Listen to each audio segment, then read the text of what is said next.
तो बच्चों last lecture में हमने पावर फिनिश कर दिया विथ जेई एंड नीट। बिल्कुल क्लियरली हमने देखा था कि जेई नीट के बेसिस पे पावर के किस तरह के सम्स होते हैं फ्रॉम एनसीईआरटी। एक्सरसाइज भी हमने कर दी और बढ़िया बढ़िया सम्स और बढ़िया बढ़िया टेक्निक सीखी। आज हम क्या करने जा रहे हैं, आज हम नया टॉपिक स्टार्ट करने जा रहे हैं जिसका नाम है बच्चों, जिसका नाम है एक्सीडेंट। क्या बोला मैं, क्या बोला मैं, सुनाई दिया? मैं क्या बोला बच्चों? मैं बोला एक्सीडेंट। हालांकि मैंने लिखा एक्सीडेंट नहीं, पर बोला मैंने क्या, एक्सीडेंट बच्चों। क्यों बोला? क्योंकि बच्चों उसका नाम ही एक्सीडेंट है। ये एक नया नाम आपको दिया गया है, बट है ये क्या? एक्सीडेंट। कॉलाइड, हाँ कॉलाइड से कॉलिजन। तो बच्चों आज हम जानेंगे कि एक्सीडेंट होने के बाद, कॉलिजन होने के बाद कोई चीज, एक ऑब्जेक्ट इधर जाता है तो दूसरा इधर जाता है, कोई कम वेलोसिटी से जाता है, कोई ज्यादा वेलोसिटी से जाता है। और कॉलिजन समझने के लिए सबसे बेस्ट एग्जांपल है कैरम। स्ट्राइकर से स्ट्राइक किया, वहां पे एक गोटी पड़ी है, गोटी, और उस गोटी को जब लगी तो वो गोटी या तो इधर जाती है या तो इधर जाती है, वेलोसिटी कम रहती है, ज्यादा हो जाती है, आगे ना। फिर आप बिलियर्ड बॉल्स की बात कर सकते हो। बिलियर्ड बॉल्स पता है ना बच्चों, वो ऐसे करके ऐसे निशाना लगाते हैं और वो जाती है गेंद, और दूसरी गेंद के साथ कॉलाइड होती है। यस और नो? दूसरी बात आप कर सकते हो, दूसरी बात वो आती है ऐसे थ्रो करते हैं बॉल को और वो जाती और फिर आराम से गिरा देती है। यहां भी कॉलिजन है। फिर आप मार्बल्स खेले हो तो मार्बल्स में भी कॉलिजन करवाते हैं हम लोग, यानी कॉलिजन हम लोग बचपन से सीखते आ रहे, बट अब बड़े हो चुके हैं तो वो खेल खेलते अब हमें ऐसा पता होना चाहिए कि इस खेल में बच्चों कितनी वेलोसिटी होती है, कौन सी डायरेक्शन होती है, कितनी एनर्जी होती है, ये सारी बातें हमें पता होनी चाहिए। समझ में आया बच्चों? हाँ कि ना? यस और नो? क्लियर और नॉट? कॉलाइजन या कॉलिजन यानी कोलाइड होना। ओके, तो बच्चों हम लोग ये बात समझेंगे। यहाँ पे सबसे पहले मैं आपको बताता हूं यहाँ पे कॉलिजन का जो डायग्राम है वो कैसा हो सकता है, इमेजिनेशन। तो आप कैरम का एग्जांपल मानिए, ये एक्स एक्सिस मान लीजिए, ये वाई एक्सिस, यहाँ पे ओरिजिन है और यहाँ पे एक, चलो बिलियर्ड बॉल की बात करते हैं। यहाँ पे मास m2 वाली बिलियर्ड बॉल पड़ी हुई इसका मतलब इसकी वेलोसिटी 2, इनिशियल वेलोसिटी 0। यहां से हमने एक और बिलियर्ड बॉल को मारा ऐसे, तो वो v1i इनिशियल वेलोसिटी से इसकी ओर आ रही है। यस और नो बच्चों? क्लियर ना? आ रही है।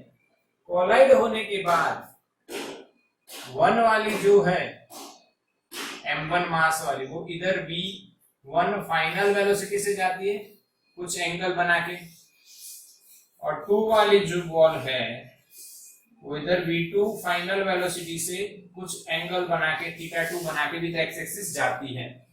This is called collision. Yes और नो? समझ में आया कि नहीं? अब वो सीधी भी जा सकती है, ऐसे भी जा सकती है, कॉलाइड होगी वापस भी आ सकती है, ऐसे भी कॉलिजन्स होते हैं बच्चों। हाँ, मान लो एक बॉल के साथ एक बॉल कॉलाइड हो रही है तो बॉल तो वही रहेगी, बॉल वापस आ जाएगी। This is the one type of collision. तो बच्चों जो कॉलिजन है या कॉलिजन आप इसको बोलो, जो भी आप प्रोनाउंसिएट करो, उसके दो टाइप बनाए गए, यानी प्रैक्टिकली दो चीज देखी गई। कितनी चीज देखी गई? दो चीज देखी गई कि कॉलिजन जो है बच्चों वो या तो होता है इलास्टिक या तो वो होता है इन इलास्टिक। कॉलिजन या तो हुआ इलास्टिक या तो इन इलास्टिक। इलास्टिक क्यों बोला गया है ये आपको बता देता हूं। बिफोर की एक कंडीशन मैं आपको बताता हूं, बिफोर कॉलिजन।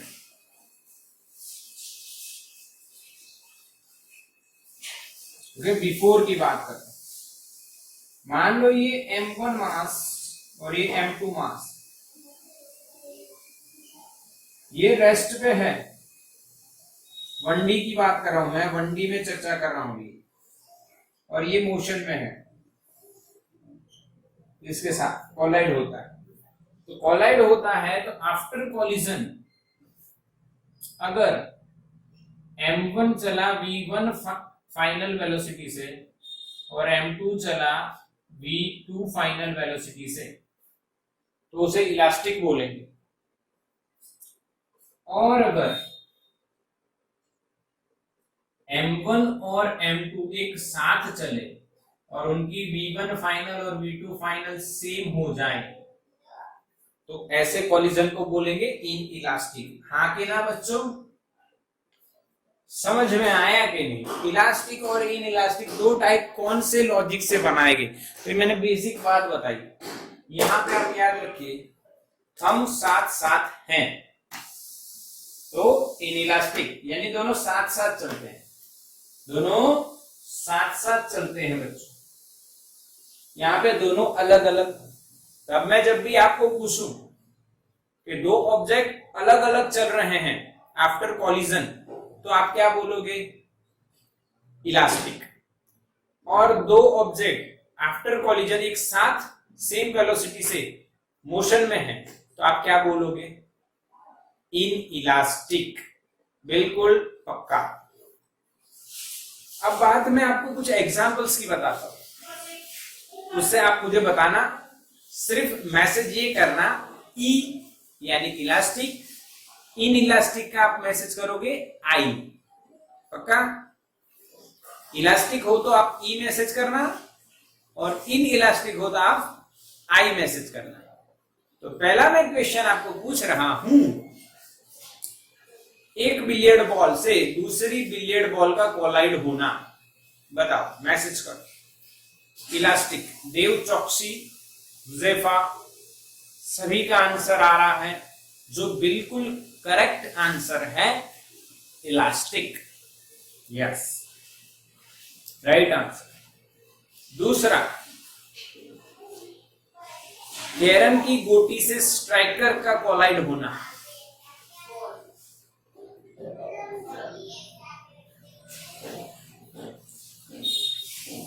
कैरम की गोटी का स्ट्राइकर से कोलाइड होना, इनइलास्टिक। इलास्टिक होता है बच्चों। यानी आपने मन बना लिया कि सर पहले पूछेंगे एक इलास्टिक का, दूसरा बोलेंगे इन इलास्टिक का। ऐसा मन बना लिया, यानी अपनी मन गढ़ंत कहानियां बना रहे हो आप लोग कि सर ने एक इसका दिया, एक इसका देंगे, और क्या।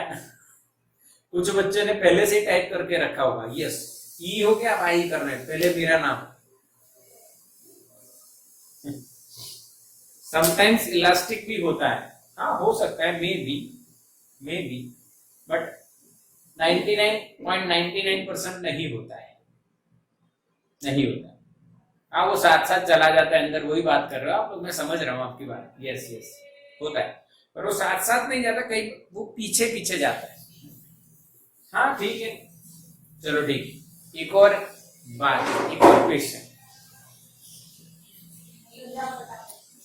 इस बॉल को मैं इससे कोलाइड करवाता हूं, तो बताओ इन इलास्टिक या इलास्टिक? इलास्टिक। यस, अब आगे समझ में। Yes elastic, elastic, yes elastic collision. बिल्कुल सही, बिल्कुल सही। एक और एग्जाम्पल, एक इंसान भाग रहा है और मैंने उसके पीछे गोली मारी और गोली उसको लगती है, तो गोली और इंसान कौन सा कॉलिजन? देव चौकसी करेक्ट आंसर। मुस्तफा, स्नेहा, मी बहुत फास्ट नाम आते हैं बेटा, तो याद बोल नहीं पाता हूँ। घनश्याम, वीर, ओके। इन इलास्टिक, क्योंकि वो गोली इंसान के शरीर के अंदर एंटर हो गई, पहले इंसान और गोली अलग अलग थे, फिर इकट्ठा होकर एक साथ चलने लगे। ठीक है, आगे ना, आगे समझ में आ रहा है बच्चों? यस। हाँ, इसी तरह ब्लॉक एंड बुलेट आएगा। एक ब्लॉक है, उसमें बुलेट फायर की जाती है, तो ब्लॉक रेस्ट पे है, बुलेट मोशन में है, बुलेट ब्लॉक के अंदर चली जाती है और फिर ब्लॉक और बुलेट मिलके आगे बढ़ते हैं, दैट इज इन इलास्टिक।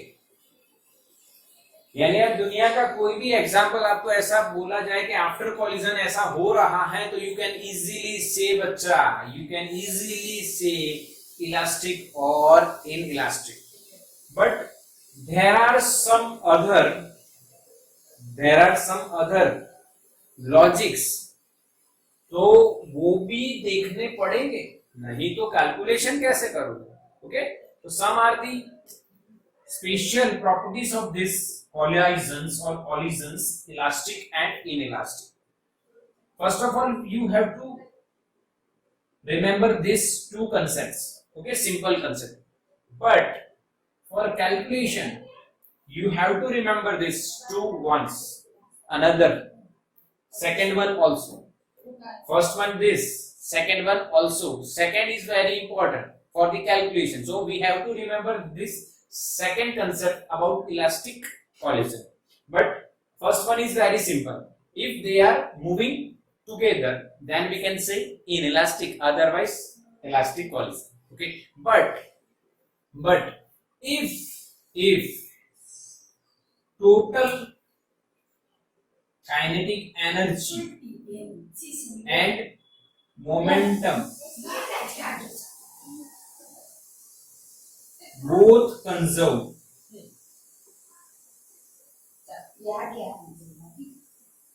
ये दोनों कंजर्व हो,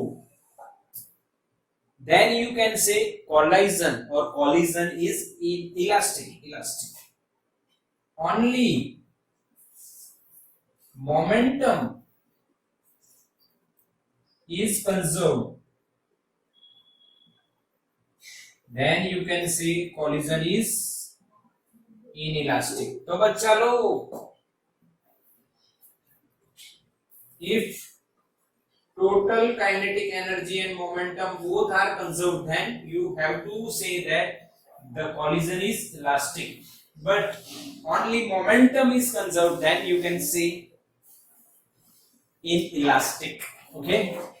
अच्छा लोग, आपको एक बात याद रखनी चाहिए, जब कोई कॉलिजन होता है तो मोमेंटम का कंजर्वेशन होना ही होना है, बट उसकी एनर्जी चेंज होती है या नहीं होती है?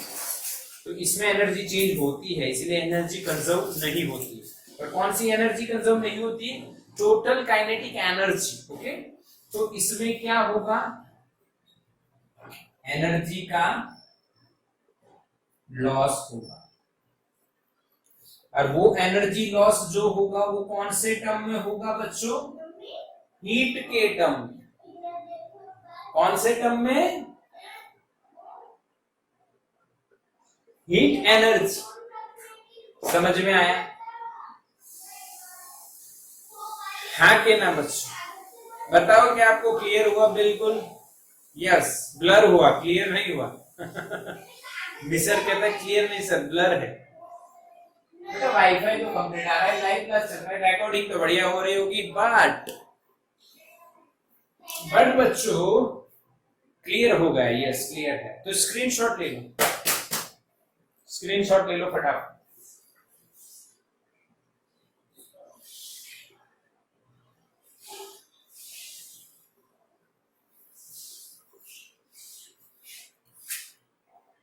डन। तो ये बातें आपको पता होनी चाहिए, ये बातें आपको पता होनी चाहिए। चलो बात करते हैं, पहले इनइलास्टिक देखेंगे। इन 1D 2D लास्ट में देखेंगे, 1D की बात करेंगे। अगर इसको 1D करना है तो बताओ थीटा 1 और थीटा 2 की वैल्यू कितनी होनी चाहिए? चलो मैसेज करो। If I want to convert this collision into 1D, then what is the values of theta 1 and theta 2? Message fast. If I want to convert this diagram into 1D, then what is the value of theta 1 and theta 2? Message fast बच्चा लोग। If I want to convert this diagram into 1D, this is into the xy. But yes Dev Chauksey Nisarg मीत सभी का answer right है बच्चों। Theta 1 0 कर दो, theta 2 0 कर दो, तो ये दोनों इधर आ जाएंगे एक ही लाइन पे। यस, तो first of all we will discuss in 1D। Okay, अब बच्चों थोड़ी सी सीरियस बात समझ लो। कॉलिजन जो हो रहा है उसके दो टाइप हैं, elastic and in elastic. Elastic में कॉलिजन के बाद सेपरेटली मूव होंगे और total kinetic energy and momentum दोनों कंजर्व होंगी। उसके सामने दूसरा type in elastic. In elastic में बच्चों आफ्टर कॉलिजन साथ साथ ऑब्जेक्ट मूव होंगे, यानी उनकी फाइनल वेलोसिटी सेम होगी और उस टाइम बच्चों ओनली मोमेंटम कंजर्व होगी, टोटल काइनेटिक एनर्जी कंजर्व नहीं होती, यानी एनर्जी कहीं पे लॉस होती होगी। तो वो लॉस ऑफ एनर्जी किस में होगा? हीट एनर्जी में। किसमें होगा बच्चों? Heat energy. तो आपको अब हम किस पार्ट में एंटर हो गए ये आपको मैं बताता हूं। अब ये हमारी जो कॉलिजन की थियोरी चलेगी वो मैं आपको बताता हूं। तो अब हम स्टेप 1 में करेंगे इन इलास्टिक कॉलिजन। उसमें हम V फाइनल ढूंढेंगे एंड एनर्जी लॉस भी ढूंढेंगे। क्या फाइंड करेंगे? Final velocity after collision and energy loss. ये पहला।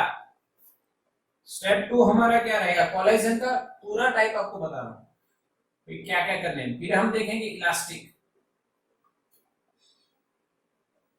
इलास्टिक में आप क्या फाइंड करोगे? V1F and V2F। बस, उसमें एनर्जी का लॉस नहीं होगा, इसलिए आपको एनर्जी लॉस नहीं फाइंड करना है। यानी ये इक्वेशंस बनेंगे बच्चों बहुत बड़े बड़े बड़े बड़े, बहुत ज्यादा ज्यादा ज्यादा। तो ये देखने के बाद हम लोग इसका स्टेप 3 देखेंगे और उसमें मैं आपको बताऊंगा शॉर्टकट। क्या बताऊंगा? Shortcut with Newton's law of collision और कॉलिजन। इसके साथ मैं आपको शॉर्टकट बताऊंगा। तो क्या बच्चों समझ में आया? आज शायद यही कंप्लीट हो, फिर कल ये और ये दोनों कंप्लीट कर देंगे। ओके, आज शायद यही कंप्लीट हो। बोलो समझ में आ रहा है बच्चों? You can take the screenshot, you can take the screenshot.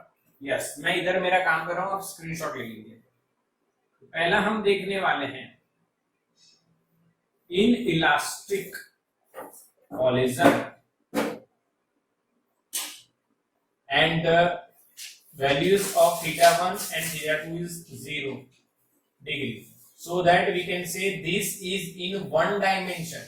Okay, so first of all we are studying collision in one dimension. After that finally we will study in two dimension. So let's start in elastic collision or collision in 1D. Okay, so first of all, what is the diagram? So you all know before collision before collision, what happens? M1 is moving with v1i velocity and M2 is at rest. Okay, this is the initial situation. So that initial velocity of M1 is v1i and M2 is at rest, so that v2i is 0. M1 is coming towards the M2, so that after collision,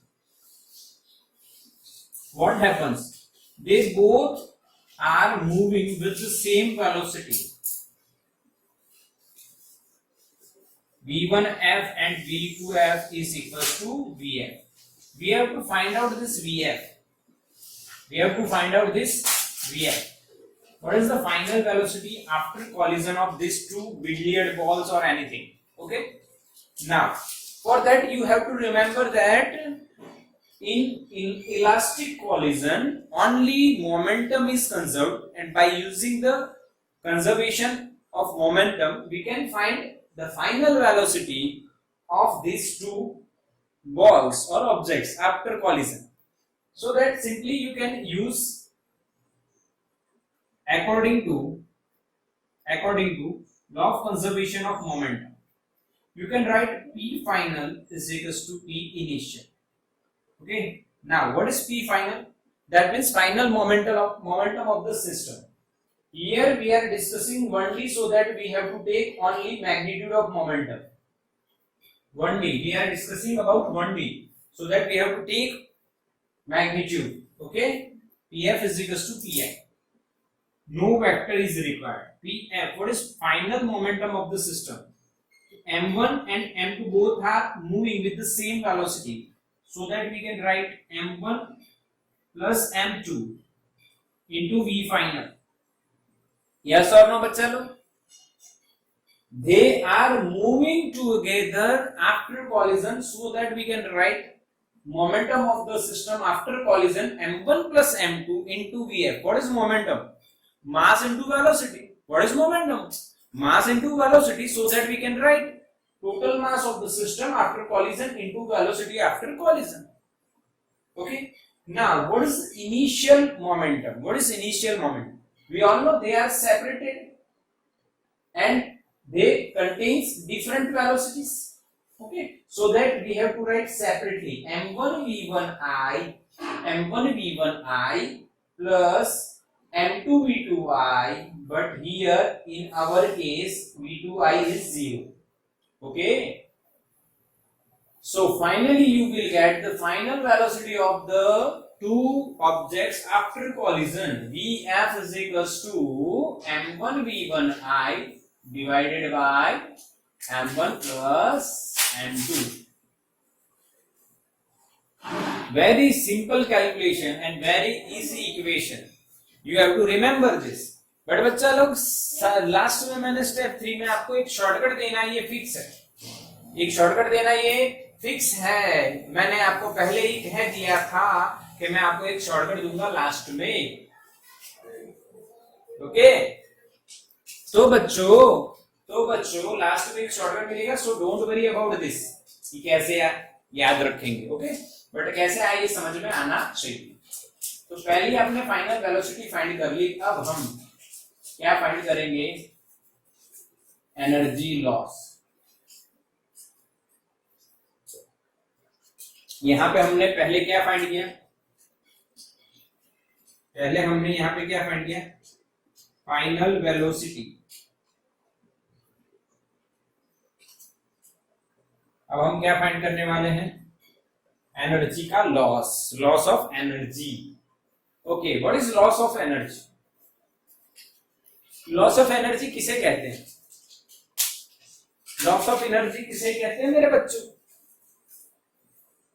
मान लो मैं दौड़ रहा हूं बच्चों, आप doctor बनने वाले हो, कई लोग डॉक्टर बनने वाले हैं। डॉक्टर बनने वाले तो you can measure my energy in calories.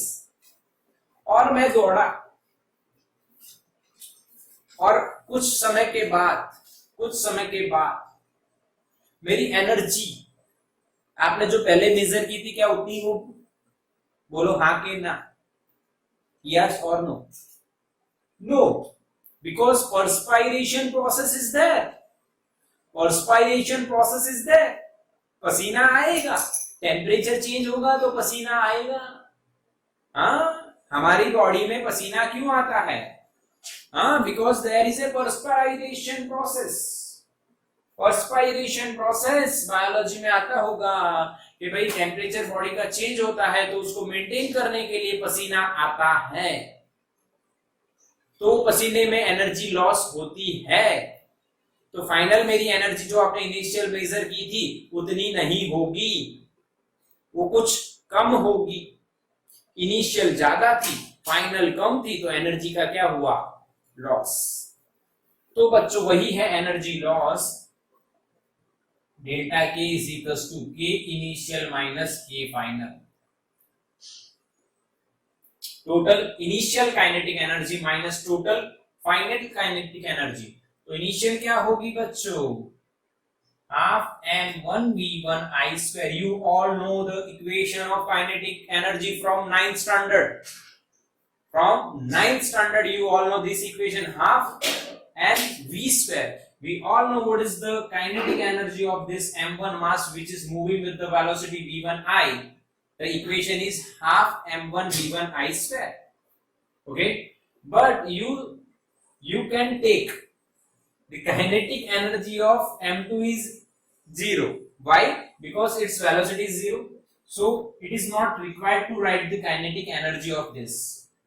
Or if you want to write, then simply write 0. This is the initial kinetic energy, total kinetic energy. अब बच्चा लोग final kinetic energy of the system, you all know in inelastic collision they both are moving with the same velocity.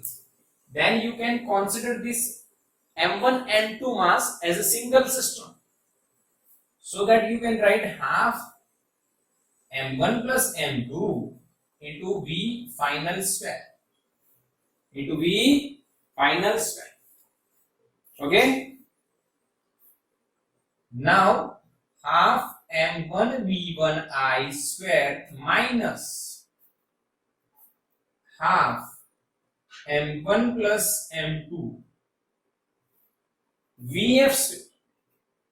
We have already found the equation of vf, so you can use this equation in kinetic energy equation vf square, so that हमें क्या करना पड़ेगा बच्चों? vf का square, that means m1 upon m1 plus m2 into v1i, उसका square. तो इन सभी का स्क्वायर करना है, और जो कट हो रहा है उसको कट करो। अब देखो मेरी बात समझो बच्चे, जो कॉमन आ रहा है उसको कॉमन निकाल दो।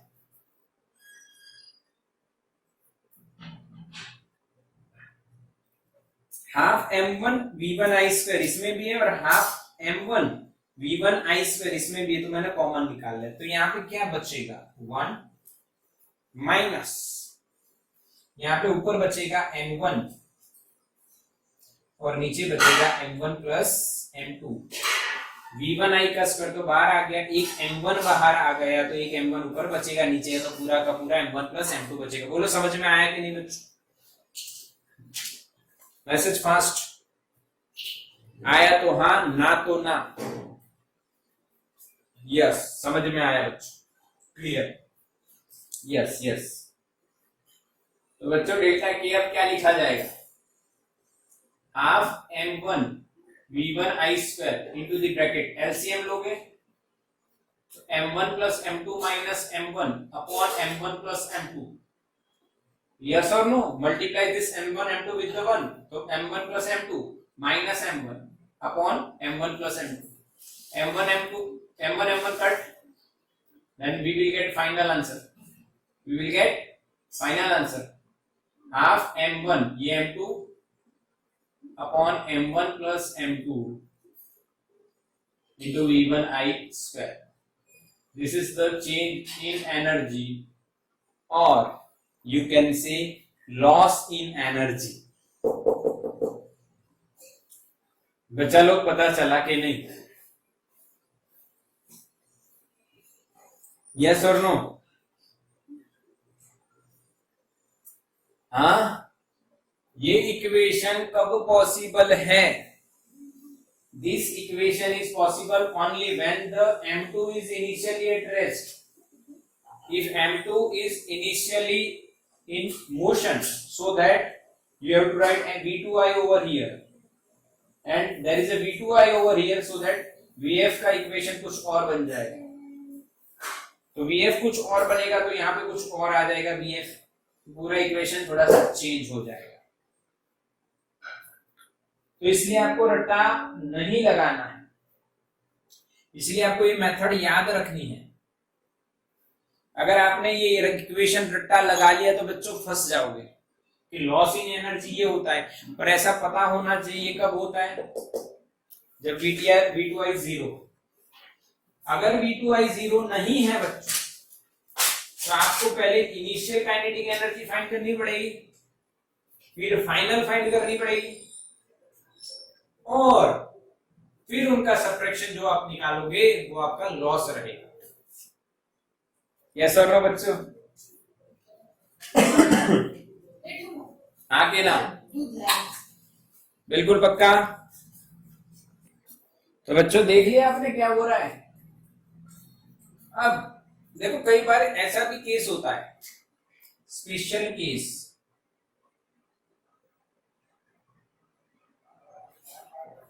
केसेस नहीं केस। अगर m1 और m2 सेम हो तो ऐसा हुआ तो आप जो आंसर आ रहे हो वहां पे आपको vf की जगह m/2m यानी vi/2 हो गया। m/2m ना, m/m plus m, तो m/2m, तो mm का आंसर आएगा। यस और नो बच्चों? हाँ के ना? और लॉस क्या होगा?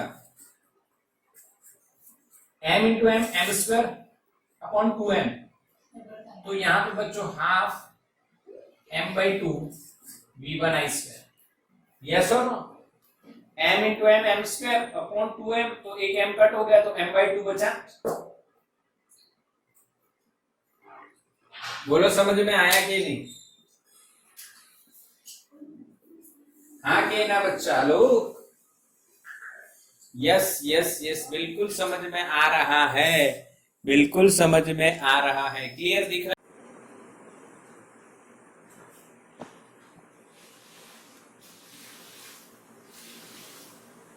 यस, तो ये भी आप बात नोट कर लग सकते हो, और क्या है, कुछ भी नहीं है इसमें। अच्छा अच्छा अच्छा, गलती गलती गलती गलती क्या हो गई? हम लोग डायरेक्टली हम देखेंगे ना बच्चों, इलास्टिक ये क्यों हटाया मैंने, रखना चाहिए था। रेडी? रेडी और नॉट?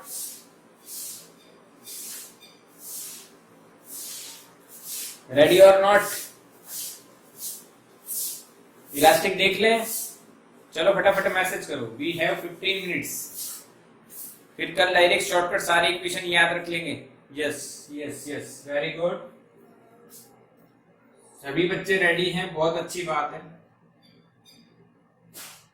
m1 विथ v1f और m2 विथ v2f।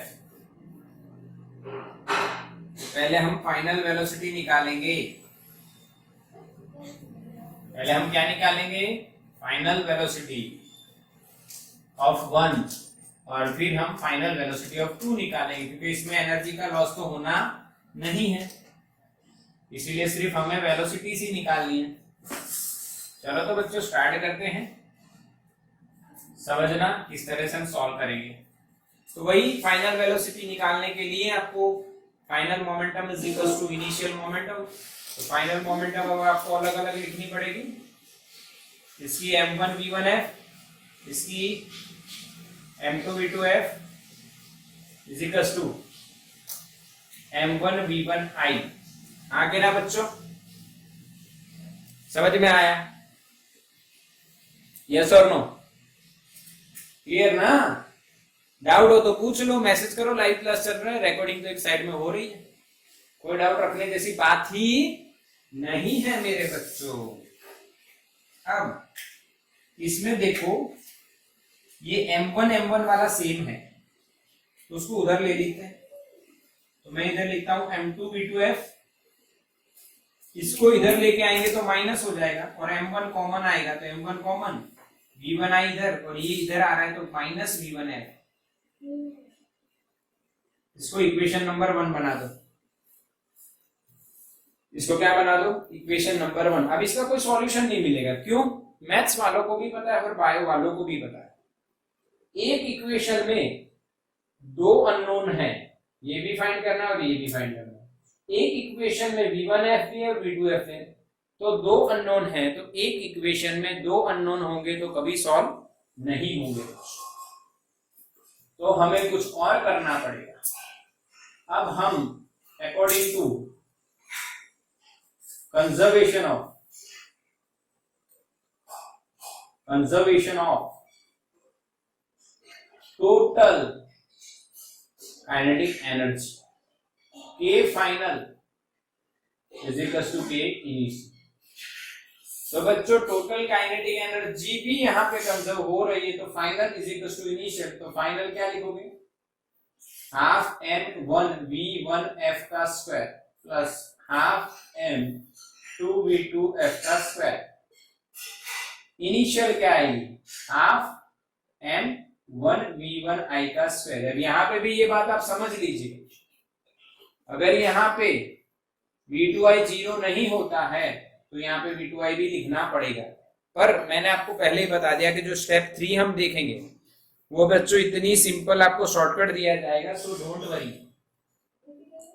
ओके, अब इसमें क्या होगा, देखो ये 1/2 तो कॉमन आके कट हो जाएंगे और M1 और M1 है सेम, तो इधर लेके आइए, तो इधर क्या बचेगा, M2V2F का square is equals to M1 common V1I का स्क्वायर माइनस ये इधर आएगा V1F का स्क्वायर, M1 V1F इधर आया, उसमें से M1 निकाले और V1F का स्क्वायर बचा। अब यहां पे आप क्या करोगे, ये देखो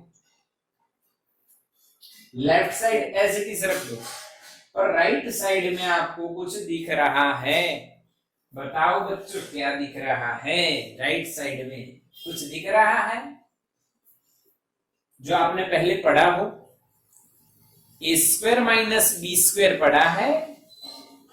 What is a square minus b square? You all know a minus b into a plus b. This is the expansion of a square minus b square. Here we have v1i square minus v1f square. तो बच्चा लोग a square minus b square लगाइए, तो you can write v1i minus v1f into v1i plus v1f। क्या बच्चों समझ में आया, तो आगे चलें, yes or no? This is equation number 2. Now we have two equations and two unknowns, then according to mathematics we can solve this, Now बच्चा लोग, how to solve this?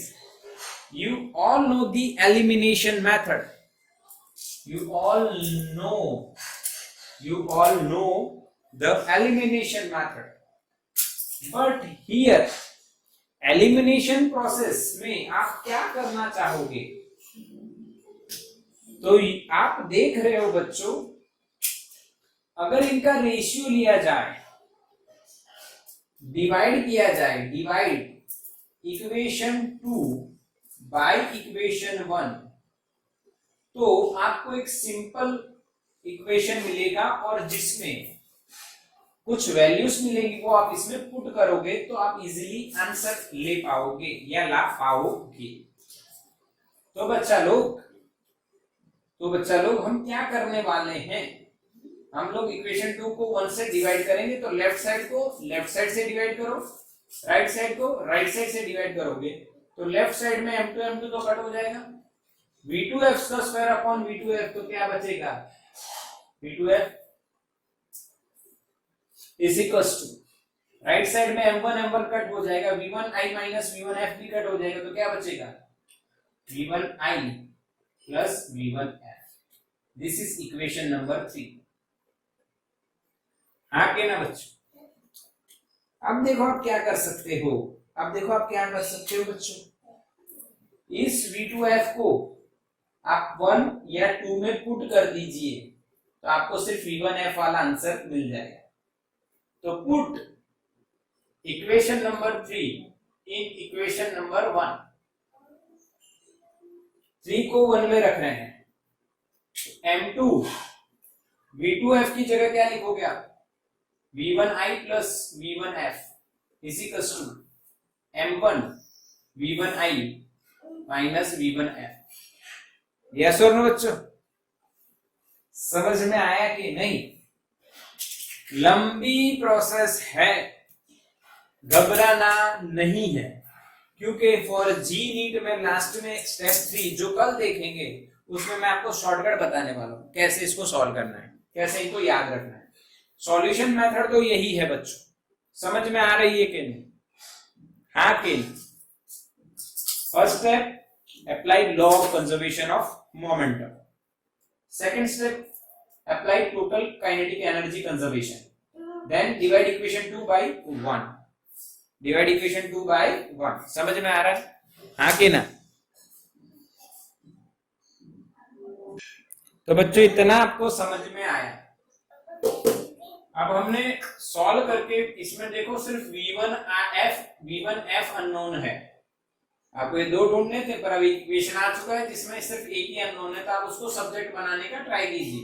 अब क्या करोगे, m2 v1i इसको मल्टीप्लाई कर दीजिए, अंदर m2 v1f इसको अंदर लेके आइए, m1 v1i इसको अंदर माइनस m1 v1f। अब इस v1f वाली टर्म को इधर लेके आइए, v1i को इधर लेके आइए, तो आप देखोगे ये जब इधर आएगी तो v1f कॉमन आ जाएगा और m1 और m2 ब्रैकेट में एडिशन में आ जाएंगे, क्योंकि ये माइनस है तो इधर प्लस हो जाएगा। सिमिलरली आप v1i वाले को इधर लेके आओगे तो उसमें v1i कॉमन आ जाएगा और इधर प्लस है तो इधर माइनस लिखना पड़ेगा, तो m1 माइनस m2। तो फाइनली आपको v1f मिल जाएगा m1 minus m2 upon m1 plus m2 into v1i। This is equation number 4 जो लाना था। बोलो आया कि नहीं बच्चे? यस और नो? और इसको आप पुट इक्वेशन नंबर 4 इन 3, अगर 3 में आप रख रहे हो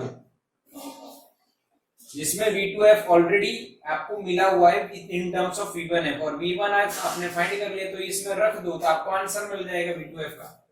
तो v2f is equal to v1i plus v1f, जो बच्चों क्या है m1 minus m2 upon m1 plus m2 into v1i।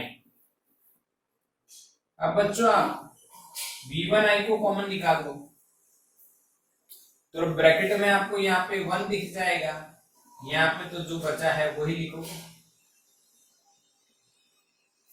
अब बच्चों आप एलसीएम लोगे, एलसीएम लोगे तो क्या होगा, डिनोमिनेटर में m1 प्लस m2 आ जाएगा, यहाँ पे v1i तो था ही, ये m1 प्लस m2 इधर 1 के साथ मल्टीप्लाई कीजिए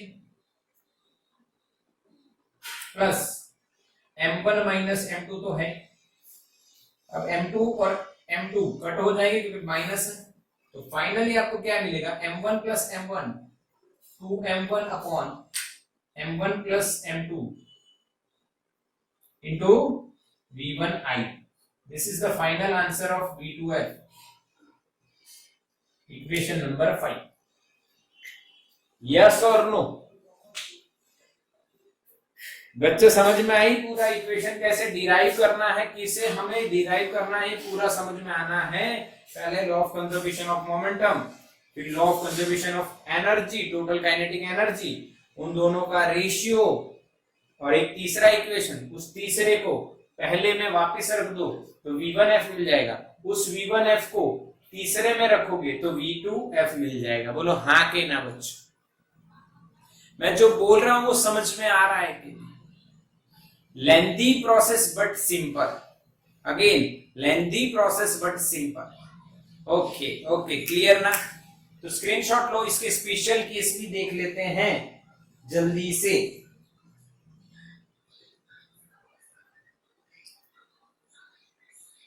डन?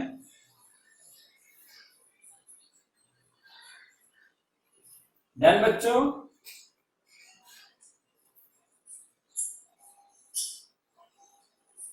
डन। ओके, अब ये जो V1F और V2F के इक्वेशन आए उसमें कुछ स्पेशल केस आपको बता देता हूं मैं। 3 केस डिस्कस कर लेते हैं, फटाफट हो जाएंगे, डोंट वरी, डोंट वरी बच्चों। स्पेशल केसेस, पहला होगा भाई अगर दोनों के मास सेम हुए तो क्या? तो V1F का आंसर क्या आएगा और V2F का आंसर क्या आएगा अगर दोनों सेम हैं, यानी कि दो बिलियर्ड बॉल्स कोलाइड हो रही हैं इलास्टिकली, तो क्या होगा फाइनली? तो V1 फाइनल क्या होगा? दोनों सेम हैं, V1F 0 और V2F m/2m, तो आंसर इज V1I। बच्चों समझ में आया? आपको पता है कि ये जो V2I था वो क्या है? 0, यानी इनिशियली 1 की वेलोसिटी V1I थी और 2 की वेलोसिटी V2I जो 0, ठीक है? तो आफ्टर कोलिजन अगर मास सेम है तो 1 की 0 हो जाएगी और 2 की V1I जितनी हो जाएगी, तो इस केस को हम बोलते हैं एक्सचेंज ऑफ वेलोसिटी। याद रखने के लिए बोलो समझ में आया कि नहीं बच्चों? हाँ के ना? हाँ के ना? 1 की वेलोसिटी 2 को मिल गई और 2 की 1 को मिल गई, इसका डायरेक्टली आंसर देखो। m मास की एक बॉल रेस्ट पे पड़ी हुई है और दूसरी सेम मास की बॉल आ रही है 2 मीटर पर सेकंड से और कोलाइड होती है। आफ्टर कोलिजन जो B बॉल है उसकी वेलोसिटी कितनी? आफ्टर कोलिजन B बॉल की वेलोसिटी बताओ। आफ्टर कोलिजन B बॉल की वेलोसिटी कितनी? यस, 2 मीटर पर सेकंड, और A की 0, A की 0 एक्सचेंज हो जाएगा इफ देयर मास, दोनों के मास, दोनों का जो मास है बच्चों m1 और m2 वो सेम है। दूसरा केस है m1 बहुत बड़ा हो और m2 बहुत छोटा हो, यानी कि ये मान लो ट्रक है और ये बच्चों बाइक है या साइकिल ले लो, ज्यादा बढ़िया फील आएगी। यानी एक ट्रक आके एक खड़ी साइकिल से कोलाइड हो रहा है, तो क्या हालत होगी इमेजिन करिए, क्या हालत होगी इमेजिन करिए। तो क्या हालत होगी बच्चों साइकिल की, वो तो आपको पता है। यानी आप लिख सकते हो m2 जो है अप्रोक्सीमेटली 0। वाई? बिकॉज ट्रक का मास हजारों किलो में होता है और ये 5-10 किलो में होता है, तो m2 इज 0। तो यहाँ पे बच्चों जो आप V1F लिखोगे वो क्या आएगा? अप्रोक्सीमेटली आएगा V1F।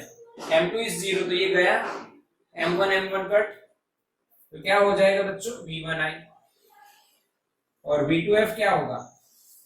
m2 की वैल्यू 0 रखोगे, m1 m1 कट, तो क्या मिलेगा बच्चों? 2V1I।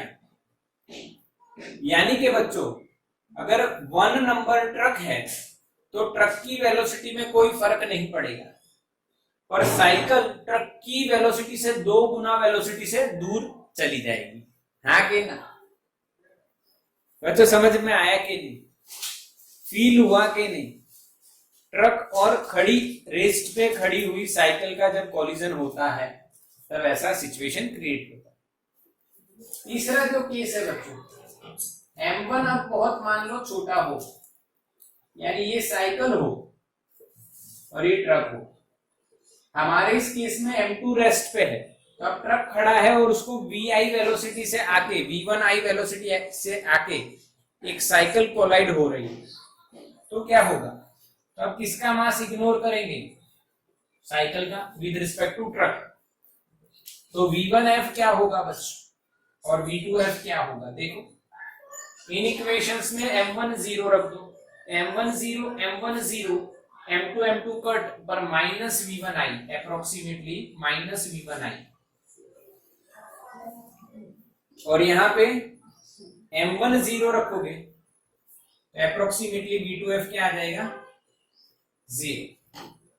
इसका मतलब क्या हुआ बच्चों? देखो फील करो, साइकिल M1 है जो चल के आ रही है V1I से, और ट्रक खड़े हुए ट्रक से कोलाइड हो रही है, तो जो साइकिल आई उसकी फाइनल वेलोसिटी क्या होगी? V1I से आई और V1I से ही वापस चली गई।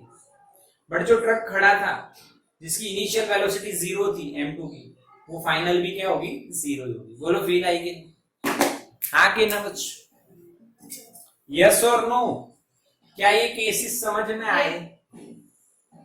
क्या ये केसेस समझ में आए? यस, बिल्कुल सिंपल केसेस हैं बच्चों, एकदम सिंपल। तो इसका स्क्रीनशॉट ले लो। यहाँ पे हमारे दोनों कॉलिजन खत्म हो गए, इलास्टिक और इनइलास्टिक। कल हम इनको याद करने का तरीका देखेंगे और न्यूटन्स लॉ ऑफ कॉलिजन भी